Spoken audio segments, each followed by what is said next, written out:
WhatsApp programmers, welcome to quantum programmers. और आज की वीडियो में हम कर रहे होंगे नेस्टेड। तो वेल, इससे प्रीवियस वीडियो में हमने इफ स्टेटमेंट करी थी, लेकिन आज की वीडियो में हम कर रहे होंगे nested if. Means if statement के अंदर हम और इफ स्टेटमेंट लिख सकते हैं, जो कि होती है नेस्टिंग। मींस इफ स्टेटमेंट के अंदर और इफ स्टेटमेंट लिखना। सो वेल, बिना टाइम वेस्ट करे लेट्स बिगिन।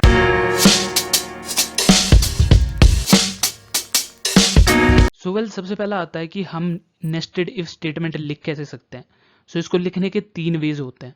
सबसे पहला वे होता है कि या तो आप उसे इफ के अंदर नेस्ट करो। आप देख पा रहे हो इफ स्टेटमेंट है जिसके अंदर दिया है एक्सप्रेशन 1 और उसके अंदर अलग से इफ एल्स स्टेटमेंट दी है। ये पहला वे होता है लिखने का नेस्टेड इफ स्टेटमेंट को। अगला वे होता है या तो आप उसे एल्स के अंदर नेस्ट करो। देख पा रहे हो कि बॉडी ऑफ इफ लिखा है, उसके अंदर कोई स्टेटमेंट नहीं है, बल्कि एल्स के अंदर हमने उसे नेस्ट किया है। या फिर आप दोनों के अंदर लिख सकते हो। जो डॉटेड लाइन मैंने बनाई है वो बताती है कि आप कहाँ कहाँ इसे नेस्ट कर सकते हो। तो मीन्स आपके पास तीन वेज होते हैं। या तो आप उसे इफ के अंदर नेस्ट करो, या तो आप उसे एल्स के अंदर नेस्ट करो, या फिर आप उसे दोनों के अंदर नेस्ट कर दो। जैसे कि आपको थर्ड स्टेटमेंट में बताया है, इफ एल्स जो है वो इफ के अंदर भी है और इफ एल्स जो है वो एल्स के अंदर भी है, राइट।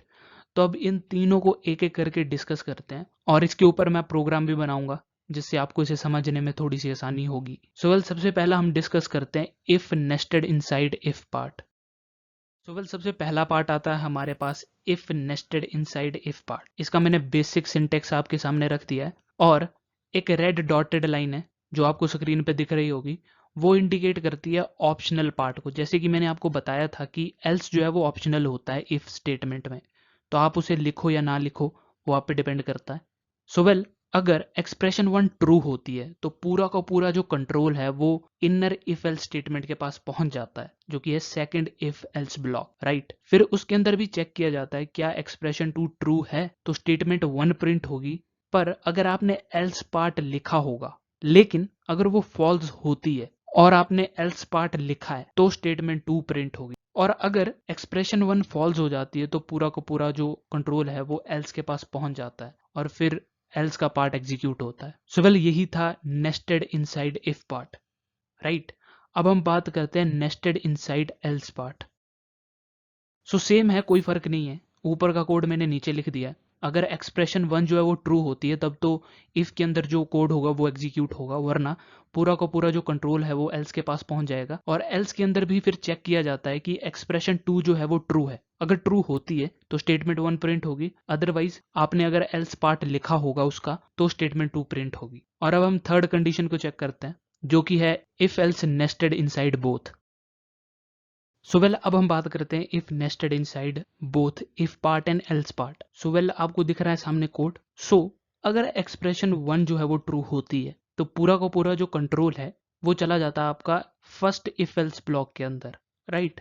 फिर उसमें भी चेक किया जाता है क्या एक्सप्रेशन 2 ट्रू है। सो अगर वो ट्रू है तो स्टेटमेंट 1 प्रिंट होगी, अदरवाइज अगर आपने एल्स पार्ट लिखा है तो स्टेटमेंट 2 प्रिंट होगी। बट अगर एक्सप्रेशन 1 जो है वो फॉल्स हो जाती है तो पूरा का पूरा कंट्रोल चला जाता है एल्स के पास। फिर एल्स के अंदर भी फर्दर चेक किया जाता है एक्सप्रेशन 3 को, क्या वो ट्रू है, तो स्टेटमेंट 3 प्रिंट होगी। अदरवाइज अगर आपने एल्स पार्ट लिखा है उसका तो स्टेटमेंट 4 प्रिंट होगी। सो वेल, यही होती है नेस्टेड इफ एल्स स्टेटमेंट। आप उसे तीन तरीकों में लिख सकते हो। या तो आप उसे इफ के अंदर डाल सकते हो, या तो आप उसे एल्स के अंदर डाल सकते हो, या फिर आप दोनों में डाल सकते हो। और उसमें से भी एल्स पार्ट जो है वो ऑप्शनल होता है, जो कि मैंने आपको स्टार्टिंग में ही बताया था जब हम इफ एल्स स्टेटमेंट कर रहे थे, कि एल्स पार्ट तब लिखा जाता है जब आपको फॉल्स पे कुछ प्रिंट करवाना होता है। तो वो डिपेंड करता है कि आप किस तरह का लॉजिक लिख रहे हो। सो वेल, ये तो थी थ्योरी बेस, और इसके ऊपर मैं आपको प्रोग्राम करवा देता हूँ जिससे आपको और अच्छी तरह से समझ आ जाएगा। तो let's move to our code editor. So well, हम आ चुके अपने कोड एडिटर में और यहाँ पे हम अपना प्रोग्राम लिखेंगे। सो प्रोग्राम ये है कि हम यूजर को ऑप्शन देंगे अर्थमेटिक ऑपरेशन परफॉर्म करने के लिए दो इनपुट पर। मींस यूजर जो है वो 2 नंबर इनपुट करवाएगा और उस पर हम अपने अर्थमेटिक ऑपरेशन परफॉर्म करेंगे, राइट। सो शुरू करते हैं। सबसे पहले मेरे को एक करेक्टर चाहिए होगा, सो CHAR, जो कि मैं करेक्टर इनपुट करवाऊंगा, प्लस माइनस डिवाइड ये सारे। फिर मेरे को 2 नंबर्स चाहिए होंगे, सो उसको मैं फ्लोट ले लेता हूँ, क्योंकि फ्लोट मैंने इसलिए लिया, रीजन जब हम डिवाइड करते हैं तो उसका आंसर पॉइंट में भी आ सकता है, तो इसलिए फ्लोट वैल्यू A, B। और फ्लोट के साथ मैं लेता हूँ रिजल्ट, क्योंकि मेरे को रिजल्ट भी स्टोर करवाना है कहीं पे। और रिजल्ट को मैं फ्लोट इसलिए ले रहा हूँ ताकि हमारा जो डेटा लॉस है वो ना हो। अगर मैं इंट लेता हूँ सपोज करो। सो अगर a डिवाइडेड बाय b का जो आंसर है वो पॉइंट में आता है तो मेरे को आउटपुट इंट में मिलेगी। सो दैट्स वाई फ्लोट लिया मैंने। So cout enter any two numbers cin a and b, right, हम ऐसे इनपुट कर सकते हैं। अब सी आउट मैसेज प्रिंट करवाते हैं कि क्या क्या ऑप्शन उसके पास है। So C H O S choose any one, क्या है वो, plus, multiply, minus, divide. Cin C H, जो कि हम करेक्टर इनपुट करवा रहे हैं, राइट। सो वेल यहाँ से अब हम अपने लॉजिक्स लिखेंगे, और अब जो मैं स्टेटमेंट लिखूंगा वो नेस्टेड से बहुत अलग है और वो अपने आप में एक नई स्टेटमेंट है। मैं इसलिए आपको परफॉर्म करके बता रहा हूँ ताकि आपको समझ आ जाए ताकि हम किस चीज़ की बात कर रहे हैं। So well if C H double equals to, इस चीज़ को हमेशा याद रखना, डबल इक्वल और सिंगल इक्वल दोनों डिफरेंट है। डबल इक्वल होता है कंपैरिजन के लिए, सिंगल होता है वैल्यू असाइन करने के लिए। और इसमें बहुत बार हम कंफ्यूज होते हैं क्योंकि ये गलती और ऑलमोस्ट हर प्रोग्राम अपनी जर्नी में करता है और मेरे से भी हो जाती है कभी कभार। तो इस चीज़ का आप बेसिक ध्यान रखना। आप अगर मैं करेक्टर इनपुट करवाता हूँ प्लस, मेक श्योर आप करेक्टर कांस्टेंट जो है उसे कोटेशन के अंदर डालें और नंबर्स को हमें ज़रूरत नहीं होती कोटेशन के अंदर डालने की। If character is equal two plus, तो मैं चाहता हूँ इक्वल्स टू हो जाए a प्लस बी, राइट, ये रिजल्ट आना चाहिए मेरे पास। अगर ऐसा नहीं होता है एल्स, अब मैंने आपको बोला था कि अगर हमारे पास सिंगल लाइन है तो हमें करली ब्रेसेस की ज़रूरत नहीं होती है। So else if C H is equal to minus, तब मैं चाहता हूं कि रिजल्ट प्रिंट हो a माइनस बी। अगर ये भी नहीं है तब मैं चाहता हूं else if C H is equal to multiply, तब मैं चाहता हूं result is equal to a multiply by b। If C H, sorry यहाँ पे एल्स आएगा, else if C H is equal to divide, तब मैं अपना रिजल्ट चाहता हूँ a divided by b।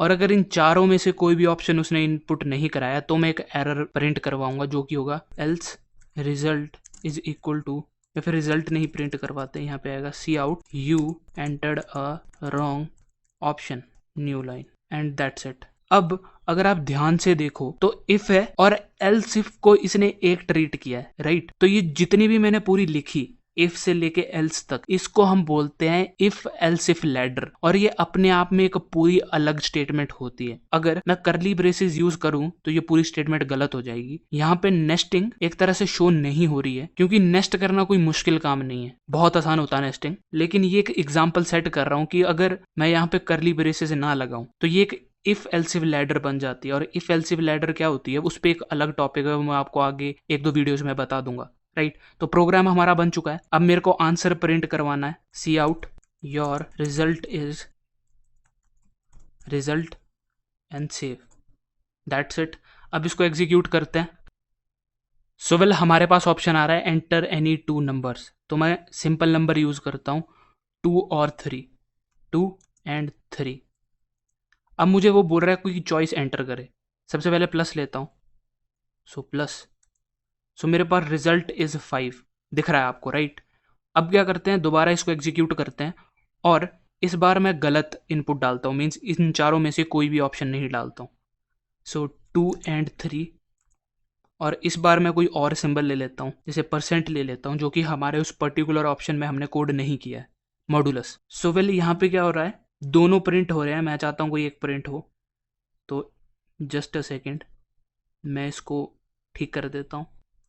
So well इसको कॉपी कर लेते हैं और अब जहाँ जहाँ रिजल्ट है वहाँ आप लगा सकते हो करली ब्रैकेट, जिससे क्या होगा, हमें अगर इसको यूज़ भी करना पड़े तो कोई प्रॉब्लम नहीं है। और ऐसे भी कर सकते हो क्योंकि हम नहीं चाहते कि वो आंसर प्रिंट हो, बस एक रॉन्ग मैसेज प्रिंट होना चाहिए। और हर जगह मैं अब वो स्टेटमेंट पेस्ट कर देता हूँ, योर रिजल्ट इज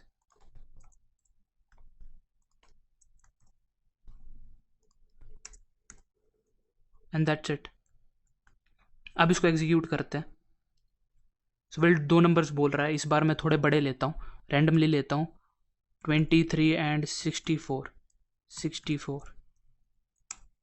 चॉइस, इस बार प्लस ही करते हैं इसको भी, and enter. Your result is 87। करके देख लेना, वैसे वही है। अब एक बार फिर से इसको एग्जीक्यूट करता है और इस बार मैं नंबर तो इनपुट कर देता हूँ, जैसे कि ये कर दिया मैंने, बट ऑप्शन में कुछ और डालता हूँ, जैसे कि मॉडुलस ही डालता हूँ और एंटर। और अब आप देख सकते हो वो मेरे को बोल रहा है you entered a wrong option. So well, अब ये ठीक लग रहा है क्योंकि अब हमें रिजल्ट चाहिए नहीं, क्योंकि अगर हमने ऑप्शन ही गलत डाला है। और अगर आपने इसको किसी और वे में किया तो सो दैट्स प्रिटी कूल, क्योंकि प्रोग्राम लिखने के बहुत सारे वेज होते हैं, वो आप पे डिपेंड करता है। सो वेल, आज की वीडियो में सिर्फ इतना ही। आई होप आपको बहुत अमेजिंग चीज़ सीखने को मिली होगी। अगर मिली है तो make sure you like this video, subscribe to this channel, और इंस्टाग्राम पे जाके हमें ज़रूर फॉलो करना, क्योंकि वहाँ पे हम कोई ना कोई पोस्ट डालते रहते हैं प्रोग्रामिंग से related. Till then, thanks for watching.